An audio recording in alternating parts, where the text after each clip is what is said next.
Vamos lá? Hoje nós vamos tratar alguns temas especialmente. Então, o texto que foi trabalhado na semana passada, nossa irmã Ana Vitória trabalhou ele ainda na pegada, que nós tínhamos feito lá no começo, que foi algo mais exegético. Você deve lembrar que a Ana Vitória e eu trabalhamos as linhas, fomos andando com o texto nas últimas 3 aulas. Agora, na aula de hoje, a gente vai estar mais apegado a um tema, ou seja, nós vamos estar mais ligados a 3 temas, na verdade, e vamos conversar mais sobre esses 3 temas específicos. Então, a aula de hoje é mais temática do que expositiva. Quando é que ela é expositiva? Quando ela vai pegando o texto e trabalhando ele progressivamente. Exegeticamente, com os termos. Hoje é mais o quê? Temos temas e vamos trabalhar nesses temas. Joia? Gostaria que você abrisse o capítulo de número 2 de Gênesis.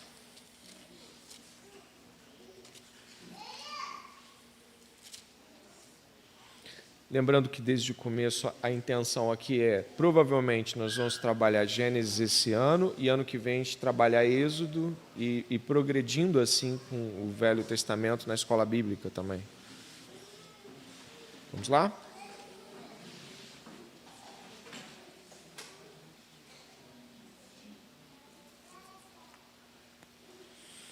Em Gênesis capítulo de número 2,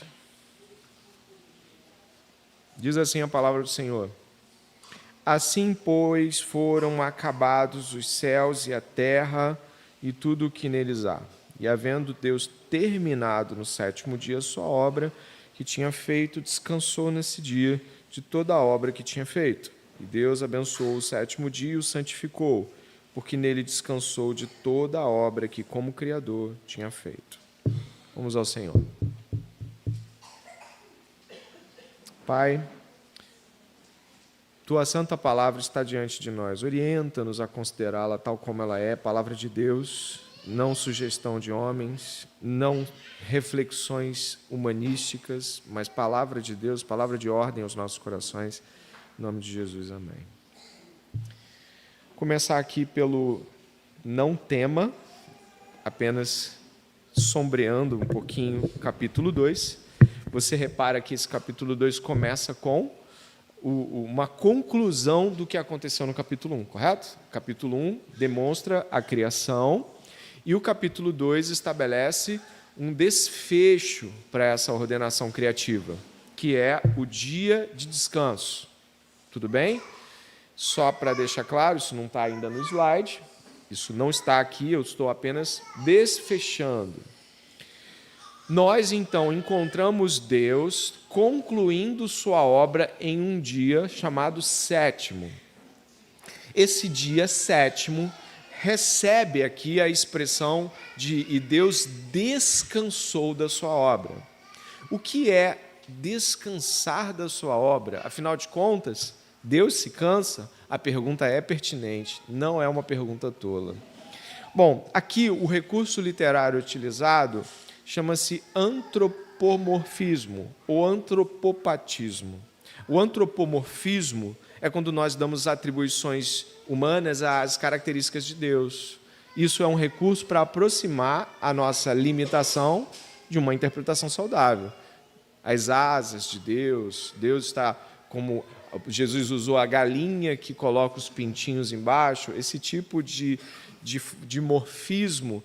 E no caso, Deus não tem braço, Deus não tem nariz, Deus não tem mão, e Deus também não se cansa. Mas é uma maneira de expressar que Deus terminou uma obra.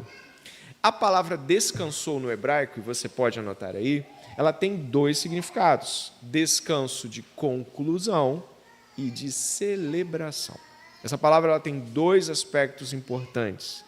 Por isso que nós, quando estamos no domingo, que é um dentre os 7, nós não temos necessidade de que seja domingo, mas é convenientemente domingo por aspectos sociais. Então, se o governo virasse a loucura e botasse a quarta-feira para ser o dia em que as pessoas não trabalhariam, a gente talvez optasse pela quarta-feira para fazer um de 7, que é algo biblicamente ordenado, nós temos que parar para refletir sobre todas essas coisas, ainda que sabemos que estamos no Shabá de Jesus, como o livro de Hebreus diz, nós já entramos no descanso do Senhor, em termos de que todos os dias são igualmente importantes e sagrados, mas é na compreensão de separarmos tempo de qualidade para Deus que encontramos momentos como esse que nós estamos vivendo hoje. Por isso, relativismo barato. Sabe o que é relativismo barato? Todos os dias são iguais. Domingo não é mais do que nenhum deles. Relativismo barato. Porque apesar dele estar falando uma coisa teologicamente certa, está aplicando de uma maneira o quê? Errada, pífia. Para dizer o seguinte, eu não preciso estar lá no domingo com aquelas pessoas. Não, você precisa por vários motivos. Primeiro, porque você deve congregar. Segundo, porque se de fato você ama o Senhor, ama o seu povo. E a gente podia seguir aqui dezenas de coisas. Mas o que nos importa aqui? Deus descansou. Duas palavras significam descanso em hebraico aqui, celebração e completude de obra. E não são essas coisas que estão marcando o Shabá dos judeus? São. Os judeus celebravam no sábado o quê? De que Deus completou sua obra e celebravam a obra que Deus completou. É importante ressaltar que também nós, quando descansamos de obras materiais feitas, nós podemos também ter reflexões e devemos ter reflexões voltadas para o fato de que nós somos dependentes de Deus e que só a obra dele é completa e de que devemos celebrar aquilo que ele fez. Quando você faz um aniversário, um casamento, você não tem que parar para fazer aquilo. A celebração não acontece meramente, ela precisa ser preparada, vamos dizer assim. Não conseguimos celebrar sem parar para celebrar. Por isso, quando estamos enquanto igreja reunidos, nós dedicamos esse tempo à celebração, dedicamos esse tempo à manutenção da reflexão da fé. Então, para mim, deixo claro que a Bíblia me coloca aqui a reunião que nós estamos hoje como ponto alto de toda a semana. Eu espero desejosa, e eu vou usar o termo aqui sem nenhum significado negativo, ansiosamente está aqui. O desejo está aqui. Eu desejo muito ouvir vocês, estar com vocês, porque o Senhor fala por meio de vocês. Mas isso é só um prelúdio aqui, porque a nossa intenção não é realmente estar trabalhando o capítulo 2 ali no começo, mas sim algumas coisas que nós encontramos depois. Repare, por favor, que o capítulo 2 vai falar sobre o jardim, né? Um jardim que foi criado por Deus. Se, por favor, vá até lá no verso de número 8. E o Senhor Deus plantou um jardim no Éden. O Éden, então, era um lugar mais amplo, e dentro desse Éden havia um jardim. Então, o jardim é do Éden, mas é no Éden também. Na direção do Oriente, pôs nele o homem que havia formado. Do solo, o Senhor Deus fez brotar todo tipo de árvores agradáveis à vista e boas para o alimento, e também a árvore da vida no meio do jardim e a árvore do conhecimento do bem e do mal. Um rio saía do Éden para regar o jardim, e de lá se dividia, repartindo-se em 4 braços.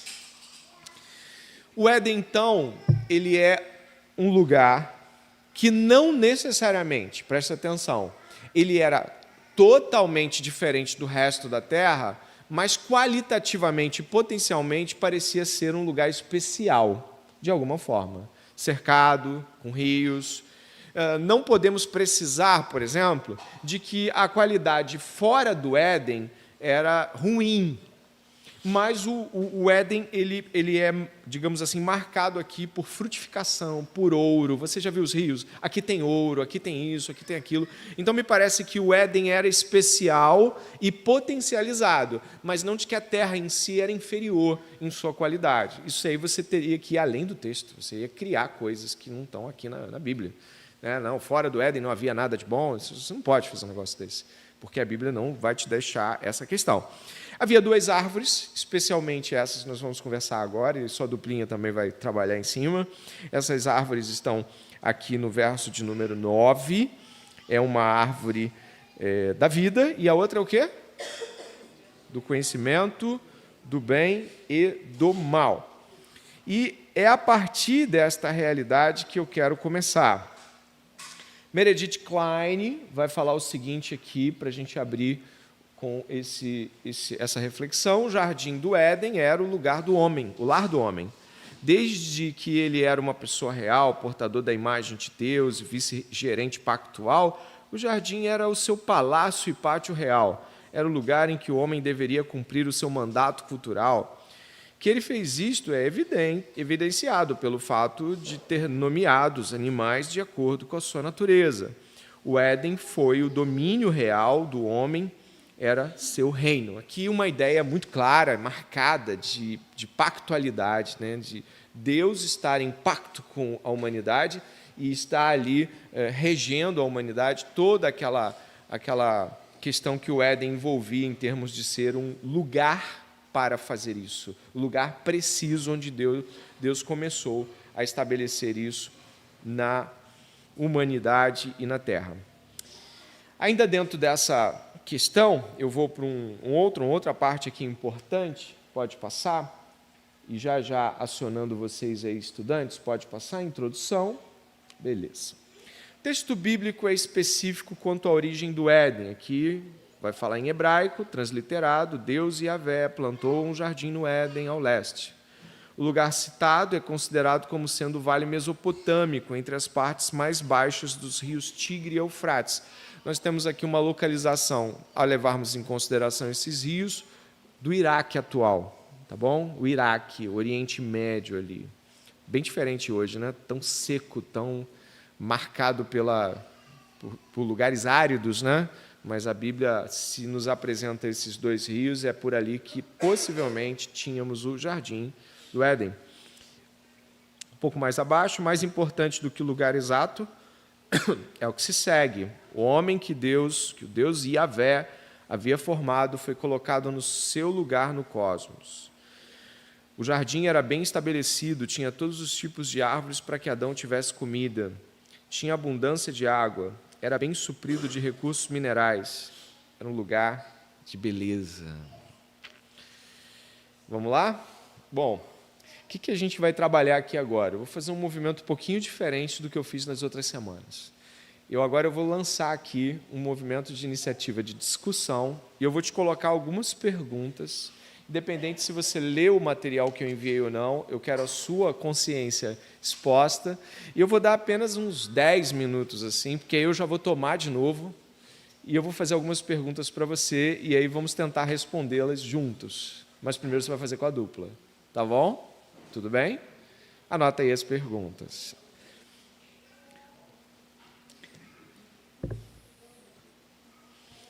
Primeira, havia algum tipo de morte antes da queda?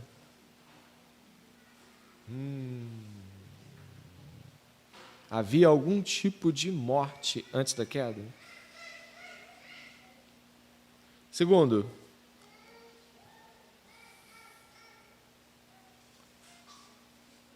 que tipo de conhecimento a árvore do conhecimento do bem e do mal parece oferecer? Que tipo de conhecimento a árvore, né, do conhecimento do bem e do mal parece oferecer?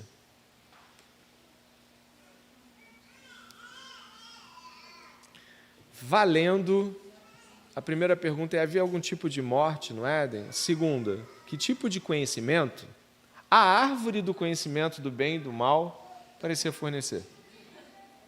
Ok? 10 minutinhos, 12 minutinhos aí. Que tipo de conhecimento a árvore do conhecimento do bem e do mal parecia oferecer? Tainá, se puder digitar isso, pode jogar para a gente. São 10 minutos. Valendo? Vira a cadeirinha, pode fazer a bagunça. São Miguel e Dona Olga, se quiser chamar alguém aí para completar o time.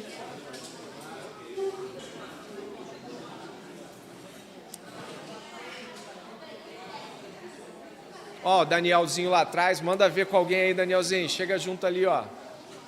Chega aí, Daniel.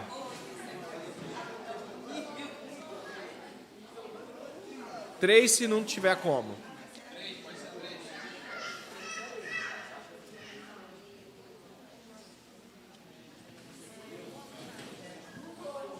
Duplo ou trio? Se botar muita gente, a discussão acaba não acabando.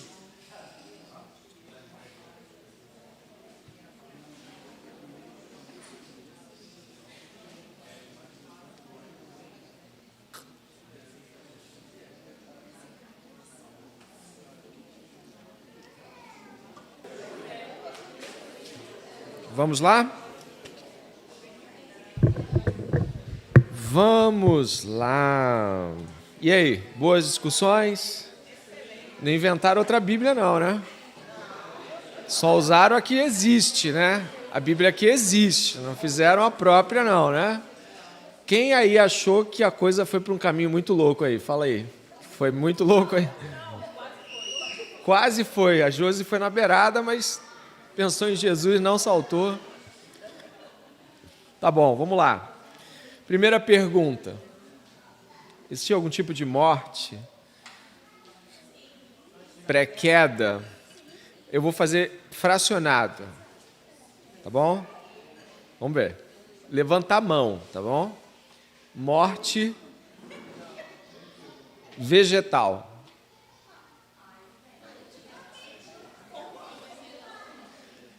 Deixa a mão.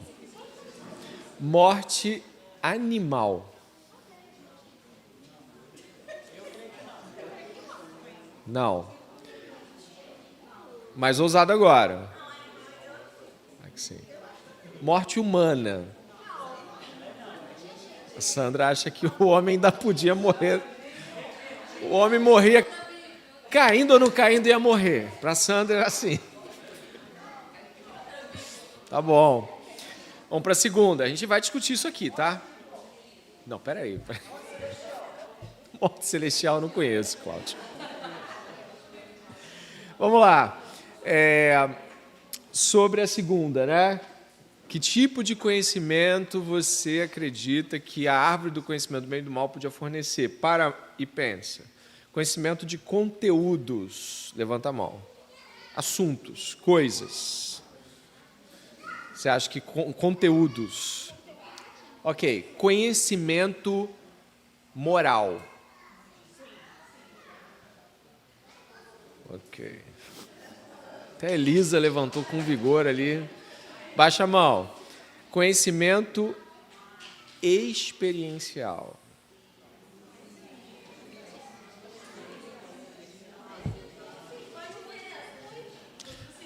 Eu posso moralmente entender algo sem tomar parte dele e agir com minhas mãos nele. Ou seja, eu posso saber que algo é errado, mas eu não cometer o erro em si, entendeu? Primeiro foi conhecimento de conteúdo, né? Assuntos do mundo, coisas do mundo criado, conteúdo, né? Sobre assuntos, especificamente quantidade deles. Foi bom então, né? Discutir. Vamos ver como é que a gente pode chegar a alguns pontos aqui. Morte relacional?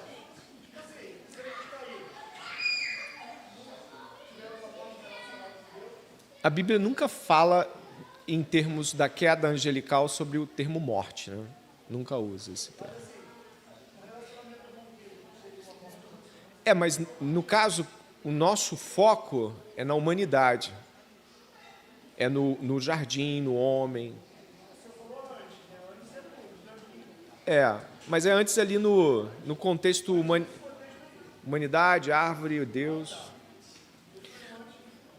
Vamos lá, vamos tentar. Já deu uma chacoalhada, né? Vamos dar alguns passos aí. Vamos lá? Primeira coisa que eu e você encontramos aqui é que esse jardim, dê uma olhada, por favor, no capítulo de número 2, no capítulo de número 1, nós encontramos no verso de número 29, vai fazendo suas anotações, de que há fruto, Deus muita coisa coloca ali para ser alimento e, obviamente, esse alimento é para consumo dos homens, certo? Homens e mulheres consumiriam os frutos do jardim. Algumas coisas que eu quero que você pense sobre isso em algum nível, né? Se nós estamos falando do ponto de vista da existência de frutos, de ciclos de nascer plantas e de um fruto ser comido, algo ser arado, o jardim ser arável, né? No capítulo 2 vai falar que o homem ainda não tinha chovido para que o homem trabalhasse no jardim. Então, nós estamos falando sobre coisas que completamente sabemos em níveis experienciais, de que para que haja ara, para que haja o fruto, para que haja algum tipo de degustação de alimentos naturais, tem de haver algum tipo de deteriorização deles. Eles não podem manter uma estrutura depois que entram pela nossa boca.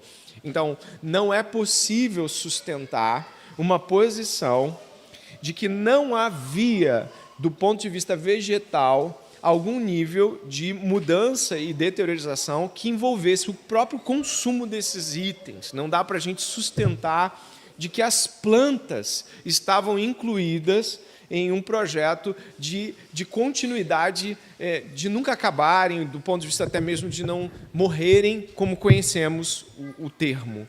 Então, eu gostaria aqui, irmãos, de considerar que não é sustentável, biblicamente, uma postura de que as plantas, os organismos vegetais, se mantivessem em uma estrutura que não perpassasse pela deteriorização e pelo consumo e, em algum nível, pela morte ou pela perda de uma forma que eles tinham. Isso não é preciso ser sustentado pela própria lógica do que é comer alguma coisa.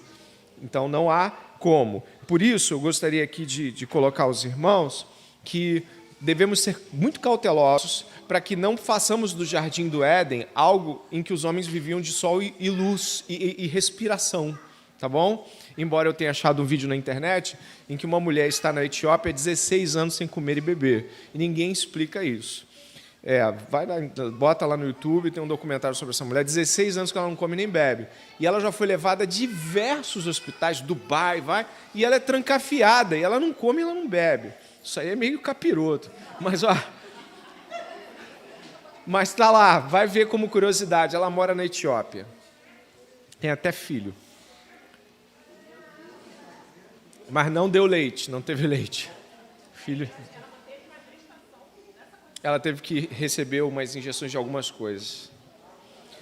Vamos lá. Isso é curiosidade, isso não é para cá. Vamos lá.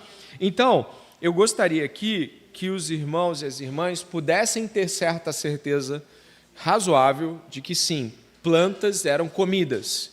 Então, em algum nível experiencial, o ser humano lidava com essa destruição, deteriorização, essa, pelo menos parcial, dimensão do que é algo perecer para que outro viva.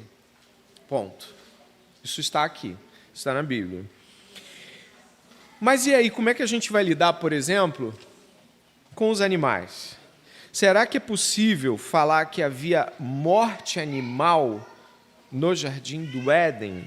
Vamos lá, algumas considerações aqui importantes, né? A primeira é que quando nós ouvimos o Deus Todo-Poderoso dizer para Adão e Eva que não coma desta fruta, porque se dela comer, certamente morrerá, o ser humano não era incapaz de conceber essa realidade, porque ele a entendia de modo claro. Deus nunca foi parcial em suas explicações quando ele tinha o objetivo da obediência. Então, é óbvio que não estamos falando de um ser humano que desconhecia a morte em seus termos. Mas aqui, no texto, não é possível afirmar que havia derramamento de sangue antes da queda humana. Se você fizer essa afirmação a partir do texto de Gênesis, você precisa incluir algo. É impossível afirmar isso a partir do texto. É possível afirmar que isso aconteceu sim, inclusive quando o homem peca, Deus o cobre com peles de animais. E aí é possível imaginar que essas peles foram extraídas de um animal. E, portanto, houve derramamento de sangue. Mas não dá para a gente trabalhar com essa perspectiva sem que haja textos firmando isso. O que eu gostaria de deixar claro aqui para os irmãos e irmãs? Nós estamos estudando um texto bíblico que é poético, sim, que traz literalidades, mas também traz poesia. É um texto que tem o seu contrabalanço, mas nós não podemos fazer como aqueles que abandonam o texto e falam assim: e os dinossauros, e não sei o quê, e não sei o quê, e não sei o quê. A gente começa a pegar um monte de coisa que o texto não está dizendo e a gente perde o texto. E o texto é quem rege a nossa compreensão de Bíblia, e nessa igreja cresce na inerrância das Escrituras, na infalibilidade das Escrituras. Então, o texto não traz afirmações que possam assegurar que haja derramamento de sangue. Diego.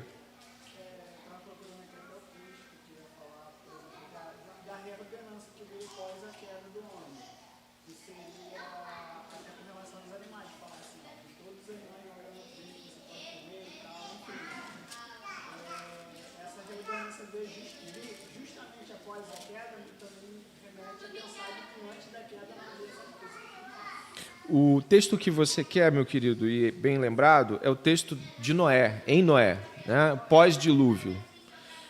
No capítulo 9, se vocês quiserem acompanhar o texto de Gênesis 9, o texto de Noé, em Noé, né? Você vai encontrar aqui o seguinte: Deus reiniciando, dando um reboot aqui na coisa, e está começando novamente. Olha que dá a entender claramente aqui no capítulo 9. Deus abençoou Noé e seus filhos, dizendo: sejam fecundos, multipliquem-se e encham a terra. Isso aqui é uma nova menção ao que fora dito a Adão e Eva. Todos os animais da terra e todas as aves dos céus terão medo e pavor de vocês. Isso nunca foi dito, por exemplo, para Adão e Eva. Parecia haver mais harmonia dentro desse campo de realidade. Tudo que se move sobre a terra e todos os peixes do mar serão entregues nas mãos de vocês. Tudo que se move e vive, o quê? Servirá de alimento para vocês. Assim como lhes dei a erva verde, agora, olha a menção, lhes dou todas as coisas. Carne, porém, com sua vida, isto é, com seu sangue, vocês não devem comer. Certamente requererei o sangue de vocês, o sangue da vida de vocês. De todo animal requererei, bem como do ser humano, sim, de cada um requererei a vida do seu semelhante. Se alguém derramar o sangue de uma pessoa, o sangue dele será derramado por outra pessoa, porque Deus fez o ser humano segundo a sua imagem. Repare que há mudanças drásticas em algumas considerações iniciais. Não é mais um mundo ideal. Não é mais. O pecado adentrou as portas. E esse recondicionamento da relação humana com o mundo criado fica muito claro. Deus ordena que sangue não seja comido. Por quê? Sangue faz mal? Não necessariamente. Não necessariamente. Mas ele vai usar esta dimensão de compreensão do sangue, principalmente depois com os tratados com Moisés e o povo, porque esse sangue sempre vai estar sendo apontado por Deus para algo que progressivamente ele vai revelar mais claramente em Jesus Cristo. Portanto, presta atenção, portanto, nós vamos ver claramente de que isso vai ser mantido desde aqui o Gênesis até o final do Velho Testamento. Quando em Atos capítulo 15, ao concílio de Jerusalém, e os apóstolos estão ali discutindo o que pode e o que não pode, junto com Pedro, com Tiago, Paulo, Barnabé e os presbíteros. No final das contas, eles falam o quê? Fuja da imoralidade e de animais o quê? Sufocados, morte por sufocamento. E ainda era um resquício judaico. Ainda era um resquício judaico.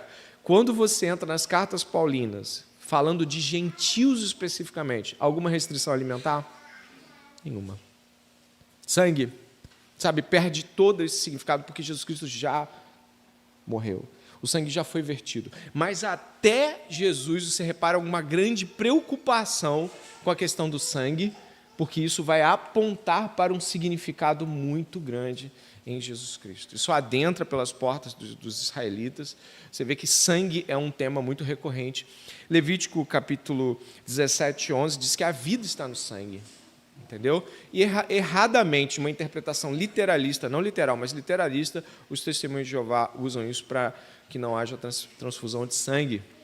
E é uma expressão o quê? Literalista deles na interpretação, porque não é disso que o texto está falando. O texto está apontando para essa realidade progressiva de revelação que vai se estabelecer em Jesus Cristo. Então, aqui, eu vou usando a palavra pastoral para estabelecer aqui aquilo que eu acredito que o texto traga. O texto não traz, o texto de Gênesis 2, 1 e 2 não traz nenhuma abertura para afirmações sobre derramamento de sangue, e o texto de Gênesis 9 parece enfatizar que isso não era permitido até então, ainda que fosse feito, porque Caim matou Abel. Ainda que tenha sido feito, mas não era ainda permitido para os animais, por exemplo. Perguntas?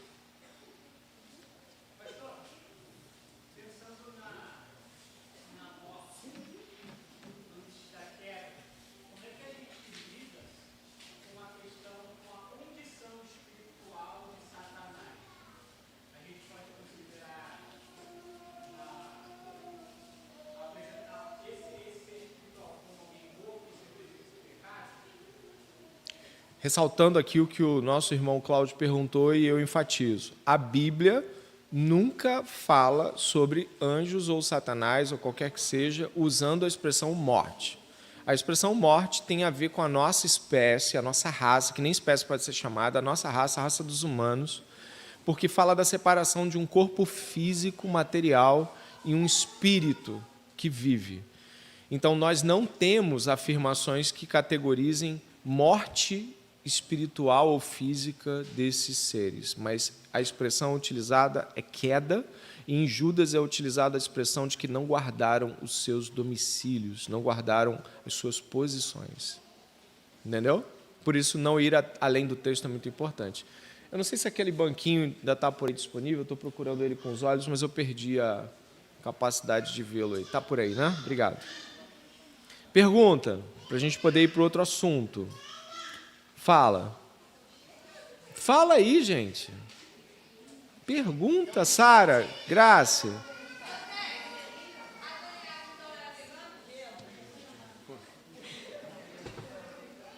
Os ativistas estão por aí, né?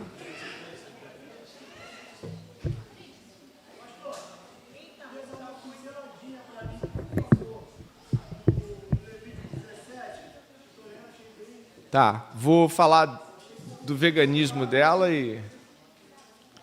A Gabi sumiu?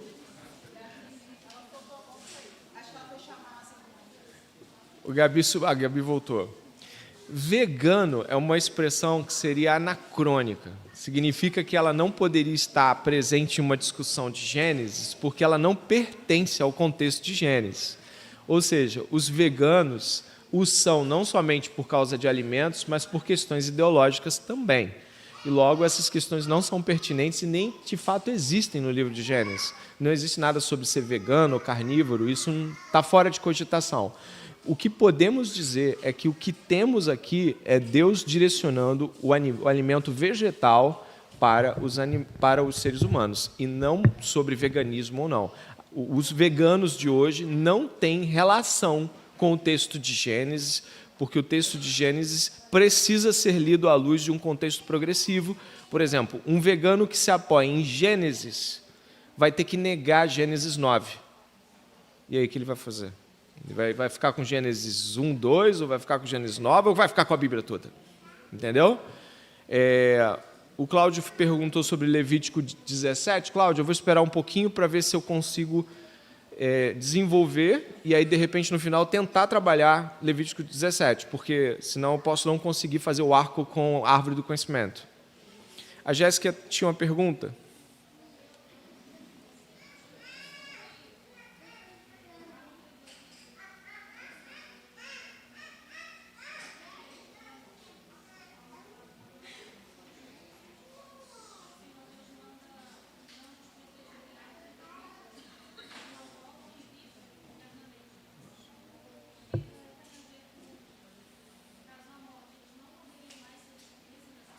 Vamos então para essa segunda parte, que eu estou vendo que você não está se aguentando.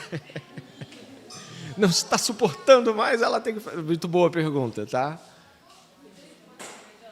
Hã?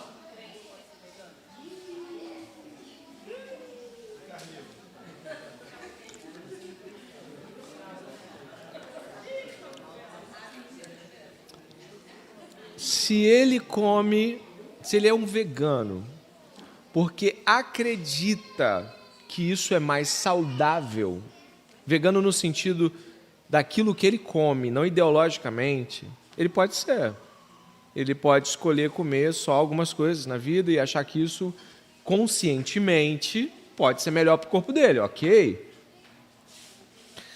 Agora, ele não pode ir numa direção de acreditar que isso o santifica ou traz estaturas sociais ou espirituais diferentes para as pessoas, porque não é o que entra pela boca de alguém que o suja ou limpa, mas o que sai da boca e vem do... Então, se ser vegano para essa pessoa tem razões ideológicas ou espirituais, ele deveria refletir. Se ele é crente, porque se ele for ímpio, ele está cego quanto a tudo. Isso é mais uma cegueira só, dentro das cegueiras. Entendeu? Vamos lá. Dentro dessa realidade, olha como o tema é interessante, né, de ser explorado. O tema é muito interessante. O Deus Yahvé, e aí eu preciso falar para vocês quem é Yahvé, e eu vou pedir para a Tainá só colocar aqui o termo Yahvé. A gente vai falando Yahvé, Yahvé, Yahvé, e aí ninguém às vezes para, mas que Yahvé é quem? Quem é Yahvé? Quem é? Yahvé é o nome de Deus, tal como Deus se apresentou para Moisés em Êxodo capítulo 3. Eu sou. O som que Moisés traduz por ter saído da boca de Deus é Yahvé. É um tetragrama, ou seja, ele não tem vogais. É YHWH.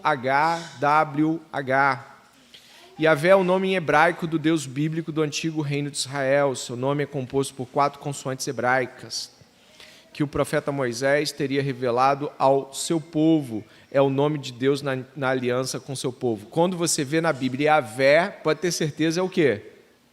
Deus da aliança. Elohim, Deus majestoso. Adonai, soberano. Mas como Deus se revela? Yahvé. Então, quando nós estamos falando sobre Yahvé, estamos falando sobre Deus se revelar no Antigo Testamento, tá bom? Vamos lá, vamos voltar. Eu estou trabalhando aqui um texto do Van Grone com vocês, do Gerard Van Grone, desse livro Criação e Consumação. Pode voltar só um pouquinho. Esse livro é muito bom, compra sem susto, tá? E um dos materiais que eu enviei para vocês é desse livro, tá bom? Do Van Grone, que é o primeiro dos 3 artigos que você tem em mãos. Sobre essa questão de comer, acho que já ficou claro algumas coisas, inclusive o apontamento do sangue para realidades futuras. Levantou a mão, Elisa, ou está só dando tchau para mim? Levantou a mão? Ah, tá bom. Dentro disso, dentro desse campo de realidades, é importante que você e eu tenhamos bastante equilíbrio para tratar com as pessoas, porque alguns vão usar alimentos como classificação espiritual, outros como posição política e ideológica, mas nós entendemos que Deus deu os alimentos aos homens. Por ordem de Deus, podemos comer animais.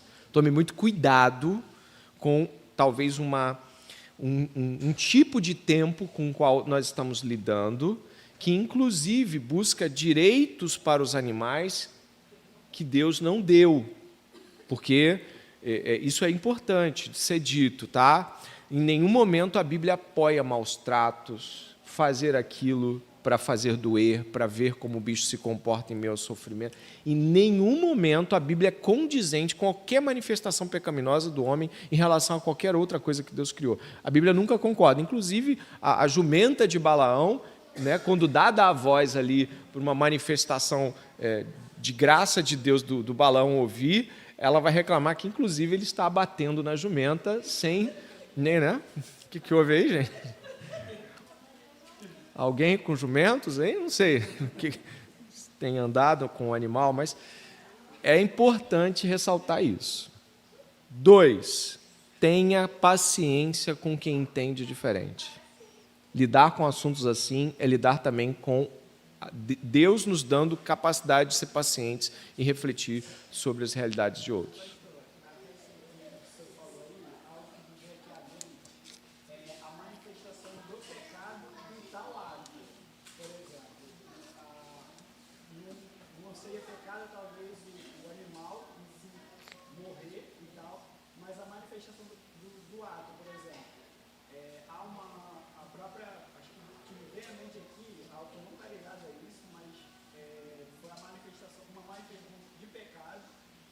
Foi Moisés ferindo a rocha foi um ato de ira dele e Deus o puniu pelo aquele ato, sabe? E não porque a rocha tinha vida. Compreendo a sua fala. Recai sobre Moisés o peso de ter cometido aquele pecado, independente do ser que ele feriu ou não, uma rocha inanimata, mas ainda assim o que ele fez pesou contra ele. Compreendo a sua fala dessa maneira. Isso não significa que devemos, de qualquer maneira, em qualquer circunstância, fazer qualquer mal, no sentido de buscar sofrimento ou agravamento de sofrimento a animais ou seres que Deus criou. Mas Deus nos deu todos os seres que se movem para alimento, não, sem restrições. A gente, é claro, domestica alguns e gera afeto, mas não há pecado nenhum se você abater um animal que tem afeto para que ele sirva de alimento para a sua família. Isso não é uma proibição, né?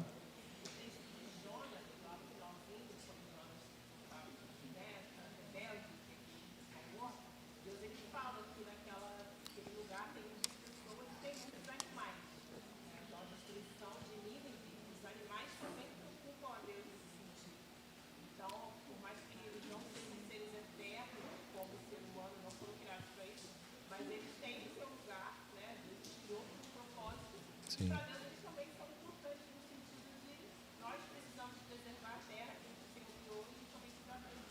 Thalita levanta uma bola importante aqui. Por que é importante preservar a criação? Porque os atributos invisíveis de Deus, tal como o seu infinito poder, se manifestam na obra criada. Quando o animal é extinto, um aspecto que estava revelado ali da glória de Deus acaba com ele. Nós buscamos ser ecológicos porque buscamos fazer com que aquilo que Deus criou continue manifestando sua glória. Não por conta do direito intrínseco do animal de viver e ser requisitado por isso. Olha a diferença. Então, sim, Deus tem preocupações que os animais se mantenham para que aquilo que foi criado continue dando glória ao Criador. Vamos lá. E quanto à árvore do conhecimento do bem e do mal, como é que a gente vai lidar com isso? Jéssica fez pergunta importante aqui para a gente. Vamos lá no capítulo 2? Capítulo 2 de Gênesis. O que está acontecendo aqui? O verso 9 diz: do solo o Senhor Deus fez brotar todo tipo de árvore agradável à vista e boas para o alimento, e também a árvore da vida, no meio do jardim, e a árvore do conhecimento, do bem e do mal. Van Groningen vai falar que essa árvore e a outra, e todas as outras, não foi Adão quem plantou. Quem fez brotar do jardim foi Deus. Isso é a primeira coisa importante para você assinalar, já que você vai fazer prova, você vai fazer avaliação, não tem Adão fazendo nada brotar ali, Deus fez tudo começar. Inclusive essas duas árvores importantes e simbólicas. Árvore da vida. Bom, o Van Groningen fala algo interessante sobre essa árvore da vida. Ele vai falar sobre essa árvore como uma árvore sacramental. Ela não é proibida de ser comida pelos homens. Você pode perceber que ela é liberada para ser um alimento constante. Ela era uma árvore que possivelmente ela marcava esse território de sacralidade e de intenções de Deus para com a vida perpétua do homem. Então, repare que essa árvore está ali para demonstrar uma intenção muito clara de Deus de que o homem viva eternamente. Isso é muito interessante. Essa árvore da vida, ela expressa essa clara intenção de Deus de que o homem viva. Por isso que ela não recebe proibição. Isso é uma intenção de Deus. Mas a outra árvore reflete um outro tipo de quebra, na verdade, pactual. Essa árvore do conhecimento do bem e do mal, ela expressa uma proibição. Vamos lá. O que essa árvore pode ser? Olha, em primeiro lugar, não está nada a favor dessa árvore de que ela seja uma fornecedora de conhecimentos fora do sério. Tanto é que você, após perceber que Adão e Eva comem do fruto em capítulo 3, que vai ser a abordagem da próxima semana, capítulo 3 de Gênesis, você não vê conhecimentos avançados sendo adicionados. Você não vê nenhum tipo de sabedorias que estavam fora da permissão de que eles... Não há nenhum, isso é importante, você notar, depois da queda e de comer o fruto proibido, não há nenhum acréscimo de conhecimento específico. o que nos mostra que isso não se tratava de conhecimentos específicos, conhecimentos de quantidade ou de qualquer coisa desse tipo. A segunda coisa se a primeira árvore estava lá junto com a segunda, elas precisam ser observadas em paralelo. A primeira oferece um sacramento, comer e viver eternamente. A segunda oferece, então, o oposto, uma quebra de sacramento. Poderíamos usar o termo uma profanação de sacramento, uma profanação de vida eterna. Ela é o oposto da primeira. Enquanto a primeira é Deus dizendo, viva comigo eternamente, a segunda morra contra mim eternamente, ou seja, seja contrário a mim eternamente. Existe algo importante também nesta segunda árvore, 11h30, valeu. Existe também uma perspectiva muito clara de que essa segunda árvore, ela oferece um tipo de experiência com o mal, e não o conhecimento conceitual do mal. O que a serpente fala? E como Deus, sereis conhecedores do bem e do mal. Deus conhece o bem e o mal, administra isso claramente, sem ser afetado por isso em nenhum nível.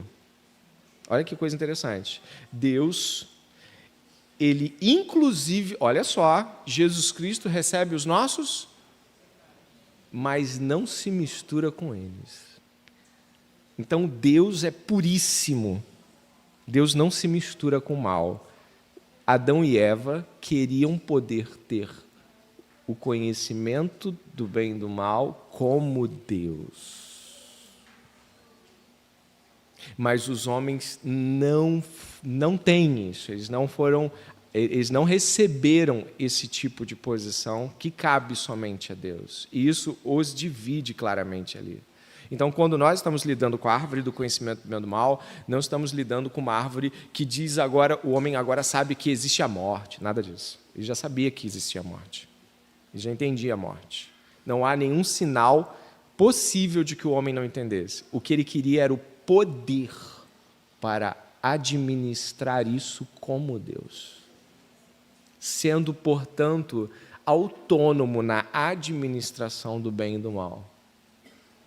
E Deus é autônomo na administração do bem e do mal, e, portanto, Deus é régua para nós. O homem desejava ser régua para si mesmo dentro da sua administração. Parafraseando a serpente, meio que uma dissesse assim, se vocês comerem administradores do bem e do mal, como Deus vocês serão. Imagine que nós fazemos isso quando estamos em pecado, né? Nós pecamos e depois ficamos tentando administrar o que fazer. Reparou isso? Eu confesso, eu não confesso e vejo o resultado. A gente consegue? Não consegue.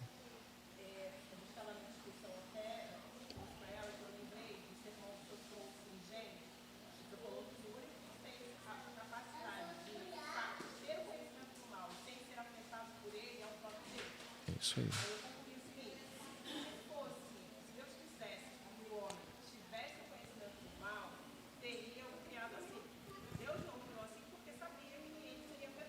Sim. Sim.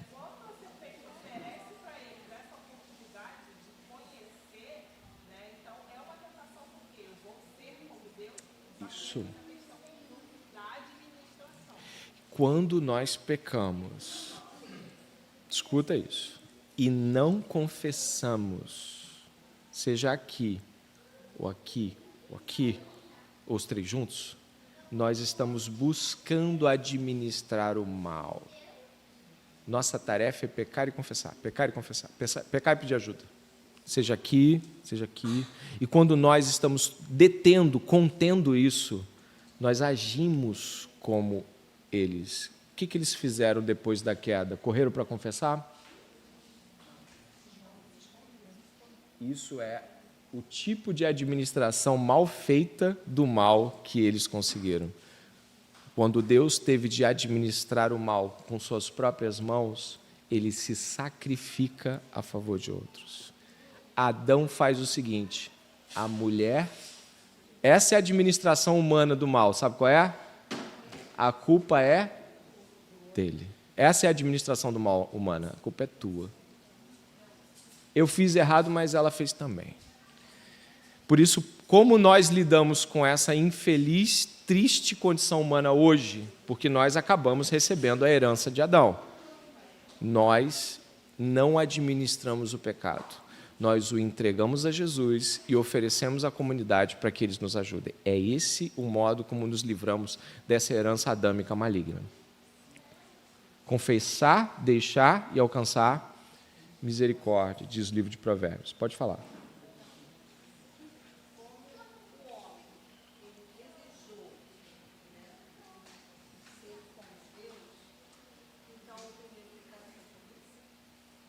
O primeiro pecado foram todos. A W. Pink vai chamar o homem de ladrão, porque aquela árvore podia ser pega? Não. Então o que ele fez? Roubou o fruto. Ele queria ser como Deus, então ele cobiçou. Deus era seu pai, então ele quebrou o 5º mandamento: honra teu pai e tua mãe. Deus era quem deveria ser ouvido e honrado, então ele o idolatrou a si mesmo, a cobra e tudo mais. Todos os mandamentos foram quebrados ao mesmo tempo. Quando pecamos, quebramos tudo ao mesmo tempo. A face do roubo guarda a sua cobiça, guarda o seu desonra a Deus, guarda a desonra aos pais. Todo pecado é pecado contra os 10 mandamentos. É só preciso separar um pouquinho e pensar, que você vai ver. A gente não vai poder ir além, mas vamos continuar na aula que vem. Fala, pergunta para ver se eu consigo dar a resposta.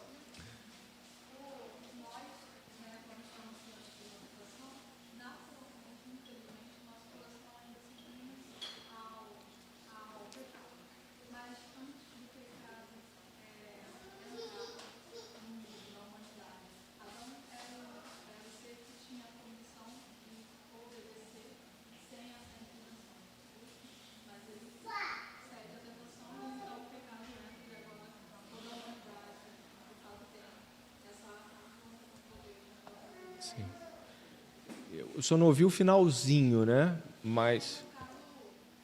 Quando Adão ele deseja ter esse poder de administrar cede à tentação, ali ele tinha a capacidade de dizer não, sim, tinha. mas ele disse sim para Ele disse sim. e não para Sim. A nossa inclinação hoje é dizer sim para o pecado, mas com o Espírito Santo nós temos consciência divina em nós para dizer não ao pecado e poder para dizer não ao pecado. Espero que tenha sido um bom momento para todos, enriquecedor. Nós vamos continuar com o final dessa aula na semana que vem, tá bom? Guarde suas perguntas, anote ou lance elas para mim e eu já vou tentando pensar se eu sei ou não. Senhor, nós te agradecemos porque o Senhor tem sido bom para com essa igreja, fornecendo tanta instrução. Agora, Pai, que o conhecimento aqui não seja apenas um conhecimento de conteúdo, mas de vida. Se há pecados, que confessemos. Se há pecados, que deixemos. E que, em nome de Jesus, não sejamos dominados por aquilo que Deus disse que nós não sabemos e não conseguimos administrar, Pai. Em nome de Jesus, oramos. Amém.